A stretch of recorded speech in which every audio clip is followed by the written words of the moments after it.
واقعہ کے سلسلے میں جو کہانی میں آپ کے لیے لے کر آئی ہوں اس کا عنوان ہے حاجی صاحب اور متفرق واقعات۔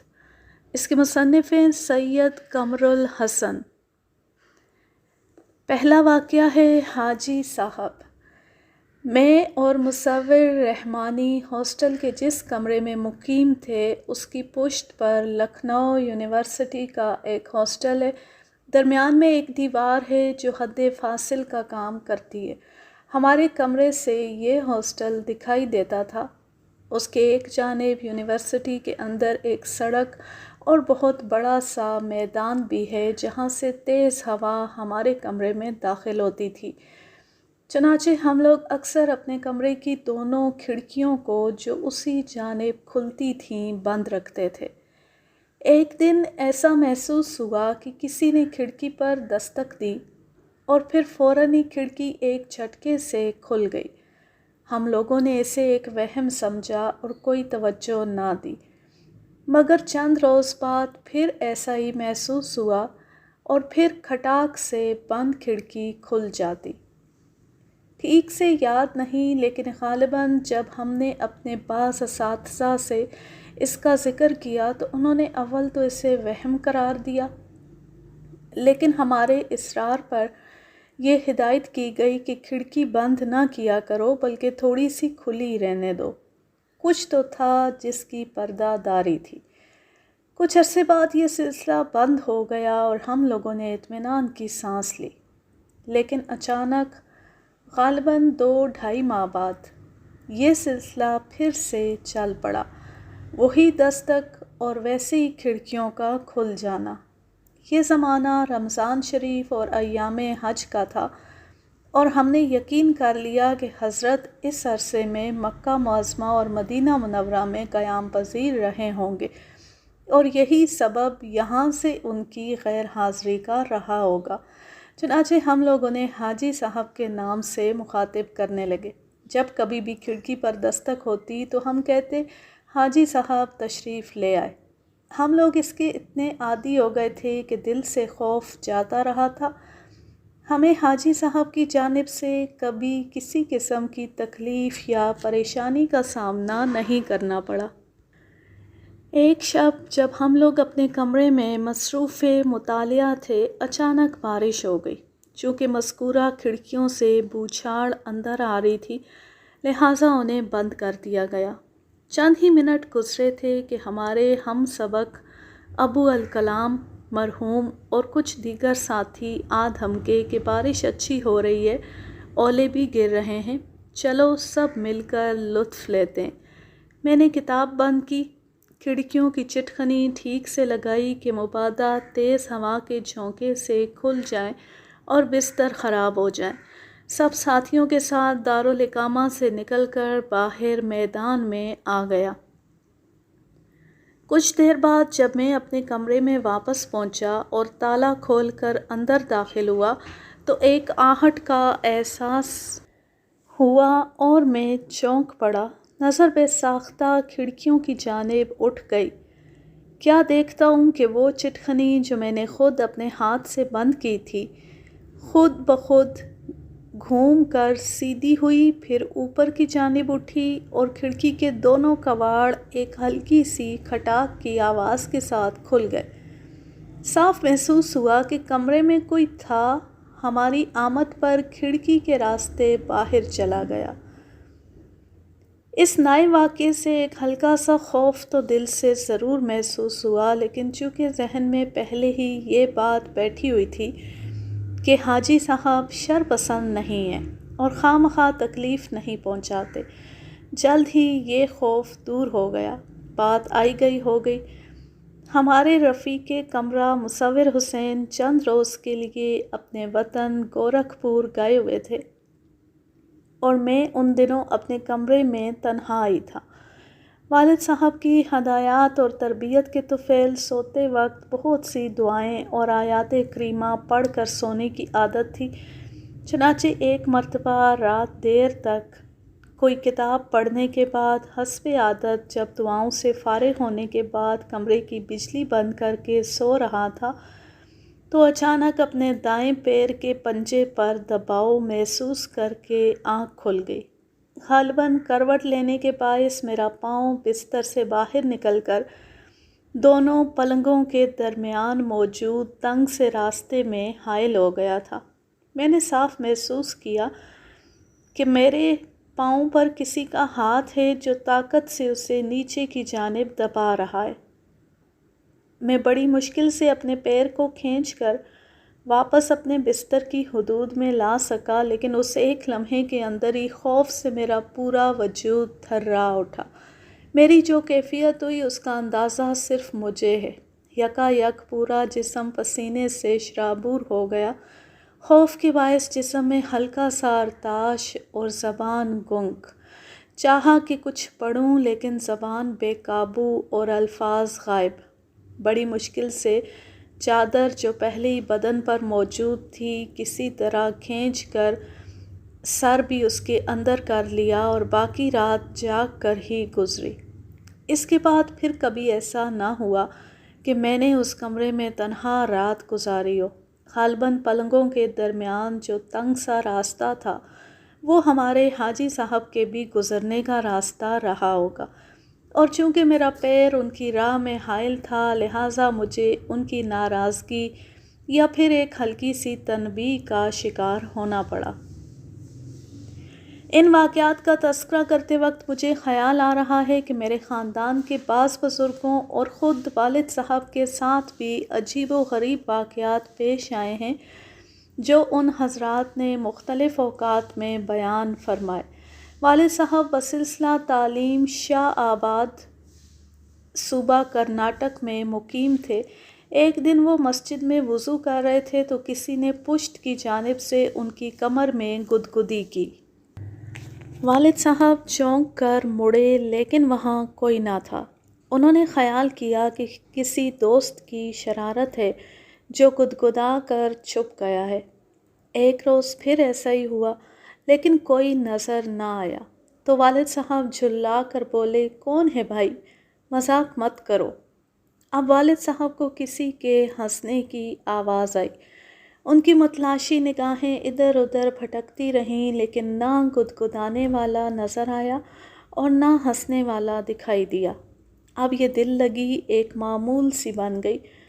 اکثر ایسا ہوتا کہ وضو کرتے وقت جب ان کی پسلیوں میں انگلیاں چبھوئی جاتی تو والد صاحب کو بھی اس آنکھ مچولی پر ہنسی آ جاتی اور وہ اپنے نادیدہ اور خوش مزاج دوست سے اسی دوستانہ لہجے میں خفگی کا اظہار کرتے تو وہی مانوس سی کھلکھلاتی ہوئی ہنسی کی آواز سنائی دیتی۔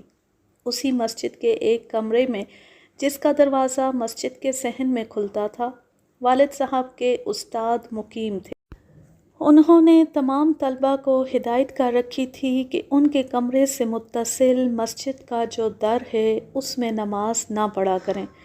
طلباء کا خیال تھا کہ چونکہ مولانا ضعیف العمر ہیں ان کے لیے کمرے سے نکل کر اسی در میں نماز پڑھ لینا آسان ہوتا ہوگا۔ ایک بار مسجد میں والد صاحب اپنے چند ساتھیوں کے ساتھ رات میں پچھلے پہر تک مصروف مطالعہ رہے اور واپسی کے وقت یہ طے پایا کہ تہجد کا وقت شروع ہو گیا ہے، تہجد ادا کر کے ہی چلیں گے۔ وضو سے فراغت کے بعد کسی ساتھی نے کہا کہ چلو اسی کنارے والے در میں نماز ادا کر کے ادھر ہی سے نکل چلیں گے۔ ساتھیوں نے کہا کہ وہاں مولانا نماز ادا کرتے ہیں، انہوں نے منع کیا ہوا ہے، لیکن اس ساتھی نے کہا کہ انہیں کیا معلوم ہوگا، وہ تو اس وقت اپنے کمرے میں سو رہے ہیں۔ ابھی مسجد آتے وقت کھڑکی سے میری نظر پڑی تھی۔ جب یہ لوگ نماز ادا کرنے وہاں پہنچے تو دیکھا کہ خود مولانا موصوف اسی جگہ پر نماز میں مشغول ہیں۔ جس طالب علم نے مولانا کو اپنے کمرے میں سوتا ہوا دیکھا تھا وہ حیران رہ گیا کہ یہ کیسے ممکن ہے کہ مولانا اتنی جلدی خواب سے بیدار ہو کر وضو اور دوسری ضروریات کی تکمیل کر کے مسجد بھی پہنچ گئے۔ وہ بضد تھے کہ میں نے صرف چند منٹ قبل انہیں اپنے کمرے میں سوتے ہوئے دیکھا ہے۔ جب بات زیادہ بڑھی تو طے پایا کہ چلو چل کر دیکھتے ہیں۔ سب ساتھی وہاں پہنچے اور کمرے کی کھڑکی سے جھانک کر دیکھا تو اپنے ساتھی کے بیان کو صحیح پایا۔ مولانا واقعی اپنے بستر پر میوے خواب تھے۔ حیران و ششدر یہ لوگ واپس مسجد میں آئے تو وہاں سے مولانا صاحب غائب تھے۔ آج سب کی سمجھ میں آیا کہ ان کے استاد بالخصوص اس در میں انہیں نماز پڑھنے سے کیوں منع کیا کرتے تھے۔ یہ تو وہ چھوٹے چھوٹے واقعات ہیں جن کا تعلق اللہ تعالیٰ کی پیدا کردہ اس مخلوق سے تھا جس کو جن کہا جاتا ہے۔ والد صاحب کے ساتھ ایک انتہائی خوفناک واقعہ بھی پیش آیا جس کو انہوں نے ہم بھائی بہنوں کے اصرار اور ضد پر متعدد بار بیان کیا۔ وہ شاہ آباد کے جس مدرسے میں پڑھتے تھے وہاں سے ریلوے اسٹیشن دور تھا۔ یہ وہ دور تھا جب ابھی بجلی عام نہیں ہوئی تھی اور عام طور پر لالٹین یا چراغ وغیرہ سے روشنی حاصل کی جاتی تھی۔ ایک مرتبہ والد صاحب کے کوئی دوست ان سے ملنے آئے۔ واپسی رات کے وقت تھی۔ والد صاحب انہیں رخصت کرنے اسٹیشن تک گئے۔ چونکہ واپسی میں کافی تاخیر ہو گئی تھی، انہیں کوئی سواری نہ مل سکی، لہٰذا والد صاحب نے فیصلہ کیا کہ مختصر راستہ جو ریلوے لائن کے ساتھ ساتھ جاتا ہے اسی سے پیدل نکل جائیں اور وہ عام شاہراہ چھوڑ کر اسی ریلوے لائن کے کنارے کنارے چل پڑے۔ ابھی تھوڑی ہی دور گئے تھے کہ محسوس ہوا کہ جیسے انہیں کوئی آواز دے رہا ہے۔ مڑ کر پیچھے دیکھا تو کچھ دور ریل کی پٹریوں کے درمیان ایک بوڑھی سی عورت آہستہ آہستہ لاٹھی ٹیکتے ہوئے آتی نظر آئی۔ والد صاحب نے خیال کیا کہ بوڑھی عورتیں اندھیرے کی وجہ سے چلنے میں دشواری ہو رہی ہوگی۔ لالٹین دیکھ کر مدد کی طالب ہے۔ وہ رک گئے اور انتظار کرنے لگے کہ بڑھیا آ جائے تو لالٹین کی روشنی میں دونوں ایک ساتھ آگے بڑھیں۔ جب کافی دیر ہو گئی اور بڑھیا نہیں آئی تو انہوں نے مڑ کر پیچھے دیکھا۔ اچانک ان کے تن بدن پر خوف و ہیبت کی ایسی تھر تھری چھا گئی کہ نبضیں بیٹھنے لگیں، دل تیز تیز دھڑکنے لگا اور جیسے دم گھٹ کر گلے میں کانٹے کی طرح پھنس گیا۔ کیا دیکھتے ہیں کہ خوب لمبی چوڑی کالی کلوٹی لال لال انگارہ سی آنکھوں والی ایک عورت، بڑے بڑے چمکیلے سفید دانت، خوب لمبے لمبے کالے سیاہ بال، کندھوں سے سینے پر لہراتے ہوئے، سر پر کوئلوں سے بھرے ہوئے 7-8 بڑے بڑے ٹوکرے اٹھائے بالکل ان کے پیچھے کھڑی ہوئی ہے۔ سراسیمگی کے عالم میں بے ساختہ والد صاحب کی نظر اس کے پیروں سے ہوتے ہوئے سر تک گئی۔ انہوں نے ہمیں بتایا کہ خوف و ہراس کی ایک تیز لہر بجلی کے کرنٹ کی طرح ان کے بدن میں دوڑ گئی۔ اوپر کی سانس اوپر اور نیچے کی نیچے رہ گئی۔ چیخنا چاہا مگر گھیگی بند گئی۔ کچھ پڑھنے کی کوشش کی تو لگا جیسے زبان گنگ ہو گئی اور دم گھٹ کر کانٹے کی طرح گلے میں پھنس گیا ہے۔ بڑی مشکل سے آہستہ آہستہ اپنا رخ اس کی طرف سے پھیرا اور آگے چلنے کی کوشش کی تو قدموں نے ساتھ دینے سے انکار کر دیا۔ کچھ دیر اسی طرح ساکت میں کھڑا رہا اور دل ہی دل میں جو کچھ الٹا سیدھا ممکن ہوا پڑھتا رہا۔ اس سے مجھے ذرا سا سہارا ملا اور میں نے ہمت کر کے پھر قدم اٹھائے تو کامیابی ہوئی۔ اب میں نے دوبارہ پیچھے دیکھے بغیر بہت آہستہ آہستہ قدم بڑھانے شروع کیے۔ زبان نے بھی کچھ ساتھ دیا اور میں کلمہ طیبہ، آیت الکرسی نیز جتنی آیات اور دعائیں اس وقت یاد آتی گئیں ان کا ورد کرتے ہوئے آگے کی طرف قدم بڑھاتا رہا۔ نہ جانے کتنی دیر گزر گئی، میں چلتا رہا۔ بالآخر جب میں اس جگہ پہنچا جہاں پر کلیوں اور ریلوے میں کام کرنے والے مزدوروں کے کوارٹر تھے اور جو مدرسے سے قریب ہونے کے باعث مجھے پہچانتے بھی تھے، جب ان کی نظر مجھ پر پڑی تو ان میں سے کسی نے پوچھا، کون؟ مولوی صاحب؟ بس یہ آواز میرے کانوں سے ٹکرانی تھی کہ میں جو ابھی تک ہمت کیے ہوئے تھا اور جس ہمت کے سہارے یہاں تک پہنچ پایا تھا، یہ سہارا ملنے پر وہ ہمت اچانک ٹوٹ گئی اور میں چکرا کر گر پڑا۔ پھر جب مجھے ہوش آیا تو میں نے دیکھا کہ میں اپنے کمرے میں بستر پر پڑا ہوا ہوں اور میرے استاد مجھ پر جھکے ہوئے کچھ پڑھ کر دم کر رہے ہیں۔ کچھ دوسرے افراد اور چند کلی بھی بستر کے قریب موجود ہیں۔ مجھے بعد میں معلوم ہوا کہ وہی کلی میرے بے ہوش ہو جانے کے بعد مجھے وہاں سے اٹھا کر مدرسے لے آئے تھے۔ ان کلیوں نے بتایا کہ یہ کوئی چیز ہے جس کے حملے سے آج تک کوئی زندہ نہیں بچا، آپ کو قرآن نے بچا لیا۔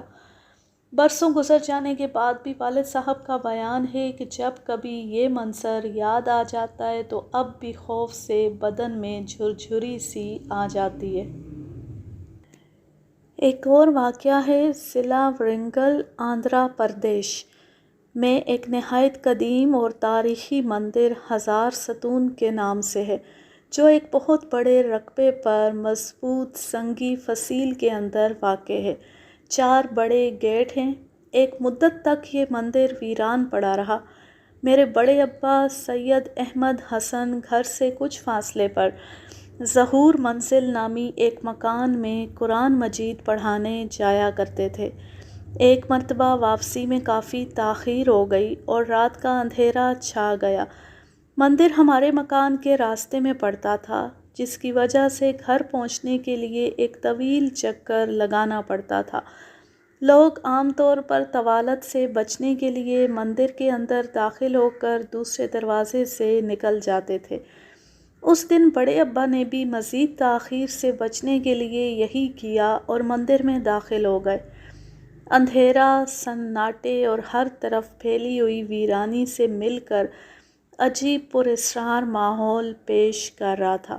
بڑے ابا نے جیسے ہی گیٹ کے اندر قدم رکھا، ایک انسانی حیولہ ان کے ساتھ ساتھ چلنے لگا۔ جلد ہی انہیں احساس ہو گیا کہ کچھ گڑبڑ ہے۔ وہ انسانی حیولہ ان کے ساتھ ساتھ ہی رہا، کبھی دائیں طرف، کبھی بائیں طرف، کبھی آگے اور کبھی پیچھے۔ بڑے ابا کے بدن میں سنسناہٹ اور کپکپی سی دوڑ گئی۔